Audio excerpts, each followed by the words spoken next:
देखिए फ्रेंड, आज question number 6 करेंगे क्वाड्रेटिक इक्वेशन का। ये भी इम्पोर्टेंट क्वेश्चन है, जरा ध्यान से देखिएगा। The difference of the square of two natural number is 45।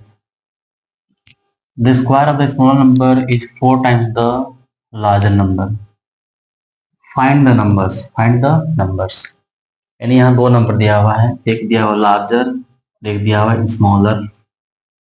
दोनों का स्क्वायर का डिफरेंस बोला है, दोनों का स्क्वायर का डिफरेंस बोला है। पहले दोनों स्क्वायर कर लिया ऐसे, अभी जो माइनस कर दिए।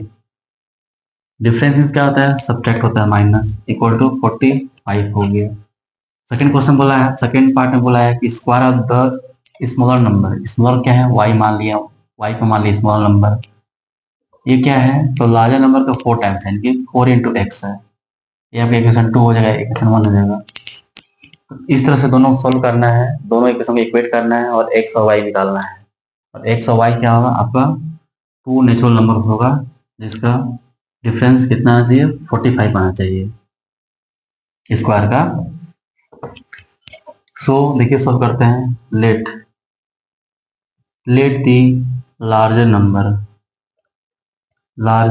नंबर क्या मानते हैं, एक्स मानते हैं, and smaller number Y suppose कर लेते हैं इसको। According to question, square of the difference of the square of two natural number, यानी कि लार्जर नंबर एक्स है, स्मॉलर नंबर वाई है। तो जब कभी भी डिफरेंस निकाला जाता है तो लार्जर नंबर को पहले लिखा जाता है, यानी कि एक्स का स्क्वायर लिखेंगे माइनस वाई स्क्वायर लिखेंगे। कितना हो गया, 45 हो गया, इक्वेशन 1। एंड सेकेंड में क्या बोला है, square of the smaller number क्या है, वाई है, यानी वाई का स्क्वायर। ये किसके इक्वल है, इज मीन्स क्या होता है, इक्वल होता है। The square of the small number is रहे मतलब इक्वल कर देना है। 4 टाइम्स द लार्जर नंबर, यानी 4 times the larger number, equation 2 हो गया। अब देखिए हमें दोनों सोल्व करना होगा। यहाँ पर दो इक्वेशन दिया हुआ है, कैसे दोनों इक्वेट करेंगे, तो मुझे किसी एक को यहाँ पर क्या करना होगा, एलिमिनेट करना होगा। तो हम क्या कर सकते हैं कि y स्क्वायर का वैल्यू 4x इक्वेशन 1 में पुट कर सकते हैं, दिख रहा है यहाँ पर। तो लिखेंगे यहाँ पर putting the value of equation 2 in equation 1 we get, क्या मिलेगा देखिए। तो पहले दिया हुआ एक्स स्क्वायर, अच्छा ये जो वाई स्क्वायर है इस बदले क्या लिख देंगे यहाँ पर, 4x लिख देंगे यहाँ पर, इक्वल टू क्या हो गया, 45 हो गया। सिंपल है, बस इक्वेशन 2 को वैल्यू वाई स्क्वायर की वैल्यू जो 4x था ना, इक्वेशन को 1 में पुट कर दिए हैं। अब क्या देखिए यहाँ से करना है, यहाँ पर तो एक्स स्क्वायर माइनस 4x, ये है ना 45, इसको इधर लाइए तो -45 इक्वल टू इधर 0 बचेगा। इक्वल के राइट साइड में था तो इक्वल के लेफ्ट साइड में आया तो साइन चेंज कर देते हैं, प्लस का माइनस हो गया, इधर कुछ नहीं तो 0 बचेगा। अब इसको करना है, अब इसको फैक्टराइज कर देना है। तो कैसे होगा फैक्टराइज, तो देखिए इसको 45 को क्या है कि 2 पार्ट्स में डिवाइड करना है। अगर टेबल आप लोग पता है तो डायरेक्ट बना सकते हैं, 9 5 जा 45, 9 5 जा 45 और 9 माइनस 5 क्या आता है, 4 आता है। मतलब ऐसा 45 को ऐसा दो मल्टीपल्स में डिवाइड करना है, 9 और 5, 9 और 5, 9 इंटू 5, या और भी कोई नंबर हो सकता है जिसको प्लस या माइनस करने से ये बीच का नंबर आना चाहिए, क्योंकि ये किस फॉर्म में है, क्वाड्रेटिक फॉर्म में है। तो इसको दो पार्ट में बांटना जरूरी होता है, तभी तो कॉमन लेंगे यहाँ ना, दो पेयर बनेंगे यहाँ पर, इसलिए इसको फैक्टराइज करना होता है। 9 और 5 को सब्ट्रैक्ट करने से क्या आएगा, 4 आ सकता है। तो इसको ऊपर मिटाना पड़ेगा।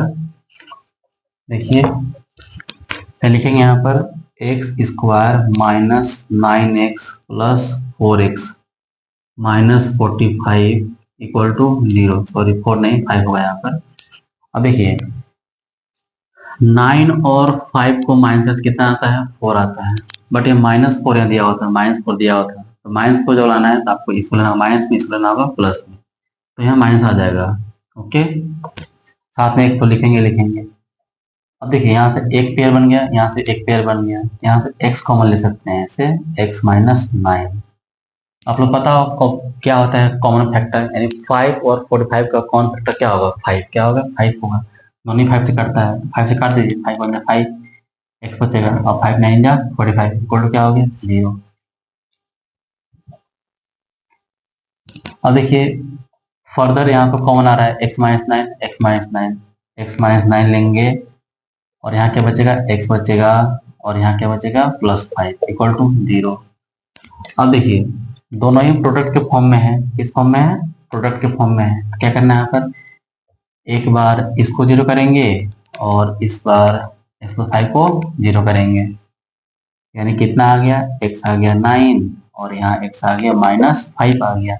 ये -9 था, इधर जाएगा तो होगा ना +9, ये +5 जाएगा इधर, -5 हो जाएगा। अब देखिए यहाँ पर तो x का वैल्यू निगेटिव ले नहीं सकते हैं, बिकॉज x जो है y से क्या है, बड़ा है। x जो है y से क्या है, बड़ा है, और पता होगा। सो x वैल्यू क्या लेंगे, 9 लेंगे। x 9 आ गया तो y कितना आएगा बताइए। तो फ्रॉम इक्वेशन टू में क्या था, from equation two y square equal to क्या था, 4x था, आप लोग याद होगा। तो y स्क्वायर 4 इंटू एक्स का लेंगे 9 लेंगे, तो कितना आ गया, 36 आ गया y स्क्वायर। तो y कितना आ गया, √36 हो गया, प्लस माइनस y कितना आ गया, +-6 आ गया। अब देखिए हमें पता है कि x और y जो है वो क्या है, बिलोंग्स टू नेचुरल नंबर है। क्या है, x y दोनों नेचुरल नंबर है। तो मैं यहाँ पर निगेटिव नहीं ले सकता हूँ, जैसे यहाँ निगेटिव नहीं लिया था वैसे यहाँ निगेटिव नहीं लेंगे।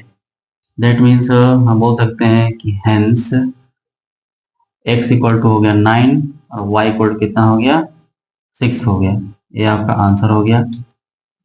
थैंक यू फ्रेंड्स, आप लोग सोल्यूशन अच्छा लगा तो इसको और इस तरह 2-3 क्वेश्चन और आप लोग खुद से लेकर सॉल्व कर सकते हैं। That's it.